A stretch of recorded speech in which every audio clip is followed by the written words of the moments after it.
Welcome to the Coach May Show.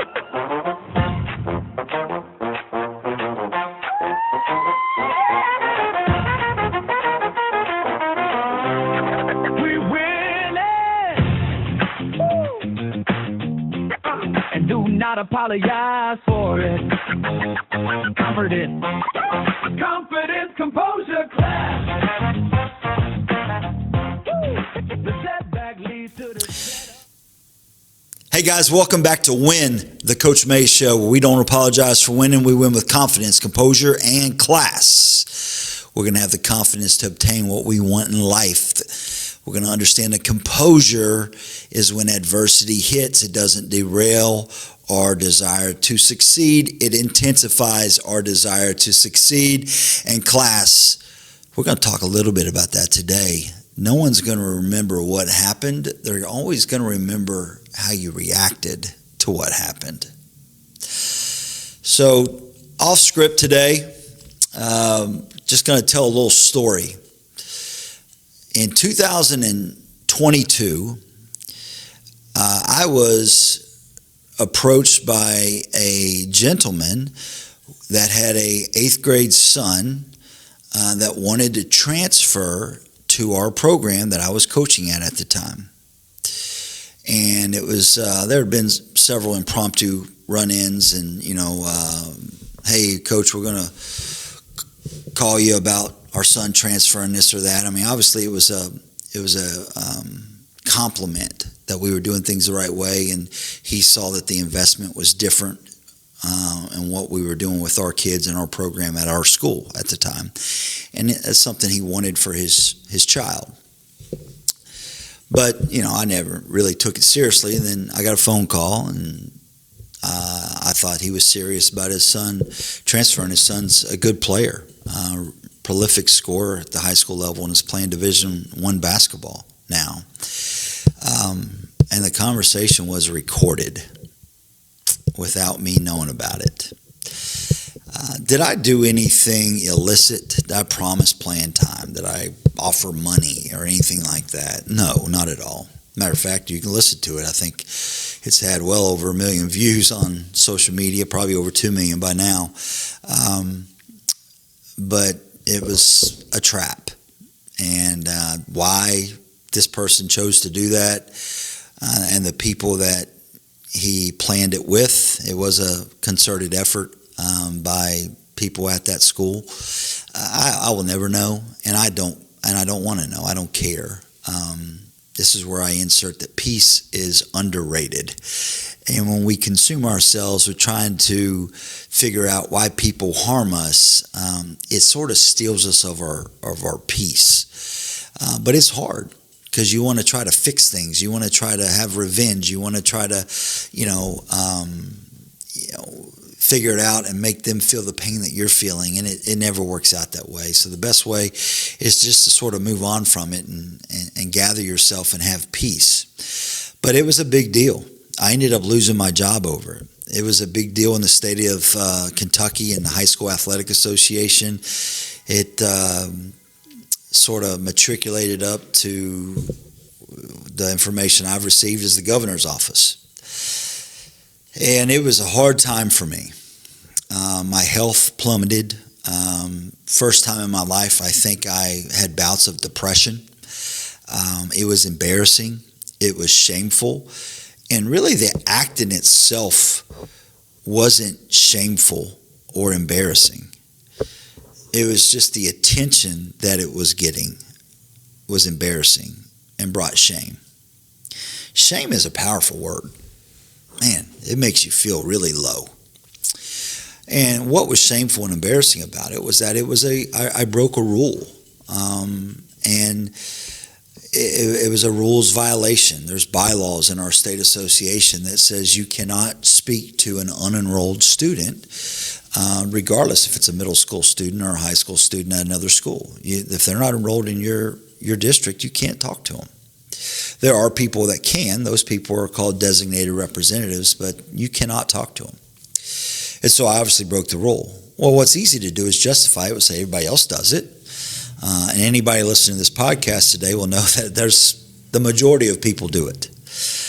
Doesn't mean it's right. And I had some really good advice during this time. I was sort of sheltered in place, and I wasn't on social media. Matter of fact, I did a social media fast. I deleted Facebook and Snapchat and Instagram and Twitter at the time, now X. I wasn't on TikTok at the time, but I deleted those off my phone, and so I couldn't see things. But every once in a while, people I would be close to would text me excerpts of what was on there, and it would reset my shame and my embarrassment all over again.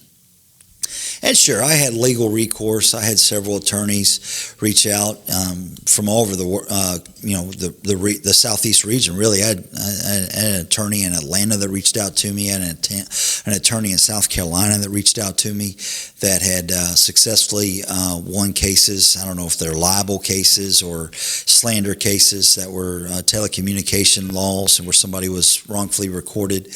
And I didn't ever want to pursue that. But it was a really tense time in my life, and I had some really good advice. I had a friend that called me and said, let me give you some advice that I unfortunately had to learn in a public relations disaster of my own. And he said, shut up. Shut up some more, and shut up. And right when you think you're done shutting up, continue to keep shutting up. And then right when it's past, it's all boiled over. Nope, keep shutting up. No one cares that you were a victim. And if they do, it's only going to be the people that really, really love you. And even those people are not going to care as much about it as you care about it. People are not going to put themselves in your shoes like you think they are. They're not going to view things the way you're viewing things. Now, I'm telling you this because in the process of winning, in this thing we call life, we're all going to have moments where adversity strikes. Sometimes it's going to be self-imposed, self-inflicted. Sometimes we're wrong place, wrong time. Sometimes somebody has evil intent in their heart and they're just trying to harm you because of envy or jealousy. And sometimes it's a mixture of both. You made a mistake and somebody has evil in their heart or they're trying to hurt you. In this case, this guy was purposely trying to get my job, and he succeeded. I took that advice to heart, and I shut up. Nowhere on social media will you find me arguing my case. Nowhere will you find me saying, well, everybody else does it. Why am I being persecuted? That never happened. Now, it doesn't mean I learned my lesson, okay? Because there were other instances after I got back into coaching where I was communicating with a kid that was unenrolled. And I thought the target on my back had passed and that people understood that, we understood you sort of got set up that time. We've moved on from it. No, target was still there. And the people throwing darts were people that you wouldn't think would throw darts at it. It was people that I was actually coaching against in our district and in our region that will tell you they had nothing to do with turning me in, but they did. All right, I know for a fact they did. And but again, I was wrong. I had sent text messages to an unenrolled student, even though it was trying to help a student and trying to help a family. Doesn't justify it. It was still a rules violation. And so here I was again with a self-inflicted situation that obviously was taken out of context at some level because I allowed people the opportunity to take it out of context. Well, this was the reason I got out of public high school coaching. But it's not a sob story. That's not what I want you to take out of this. What I want you to take out of this is I'm being vulnerable and transparent to you right now and letting you know that you still have to find a way to continue to strive to win. In those moments where you've got to pick yourself up off the mat because you've been knocked down, or you tripped yourself and you fell down, success is often defined by getting up one more time than you got knocked down. Winning is often defined by getting up one more time than you tripped and fell. Those moments where you pick yourself up and you attempt to dust yourself off and you take care of the wounds and the bloody mess that you've created or someone else has created on you, that's where winning's done. Those are hard moments. Those are shameful moments. Those are embarrassing moments. Those are hurtful moments. They impact people you care about. But you have to understand that those are opportunities to win. If you can develop the habits to navigate those moments with composure, adversity struck, is it going to derail your desire to succeed? You just going to quit? Or is it going to intensify your desire to succeed? Nope. I got to be self-aware. These are the mistakes I made. I cannot make these mistakes again. And I got to move forward. How do I move forward? How do I reframe this adversity to find the new opportunity that exists? I'm not going to like this new opportunity as much as I like the original opportunity, but nonetheless, it's new opportunity and I've got to attack it. And then class. No one's going to remember what happened. I'm at the stage now in 2026 where people now are they don't remember what happened in 2022 with that recording where I was, caught on tape, if you will.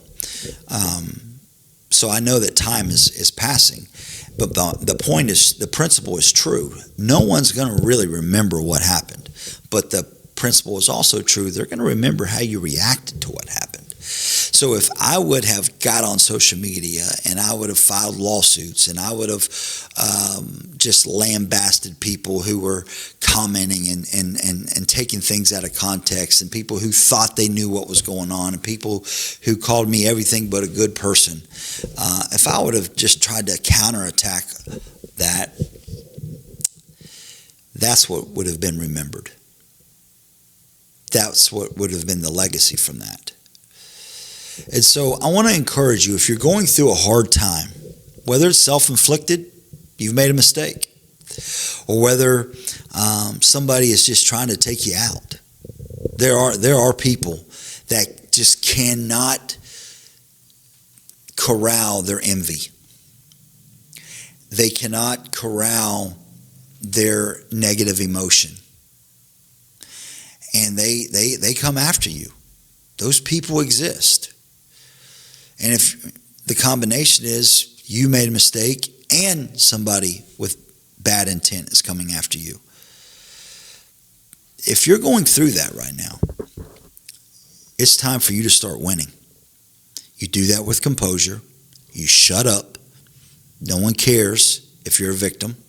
No one cares if you're mainly innocent, mostly innocent, totally innocent, or not very innocent. No one cares. They don't care. They're not going to waste their time putting themselves in your shoes. It's not that important to them.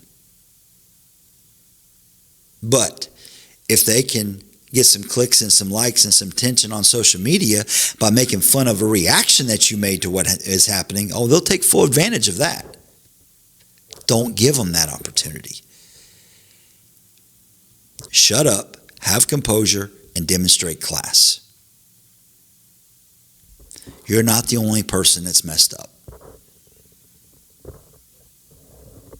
But be the person that has above the line behavior, the standards for yourself. You should have standards over sentiments, standards over sobs, standards over sympathies, standards over scores, standards over feelings. And conduct yourself in a way that is above the line, living to a standard that is probably higher than the moral ground of the people that are attacking you. Doesn't make you any better, doesn't make them less better. Just focus on your standards of behavior. Have composure, demonstrate class, and focus on what is the new opportunity of which you are to now focus on winning. Thank you guys. I love you. Hope you appreciate that transparency. It's made me stronger. It's made me a winner. Love you guys.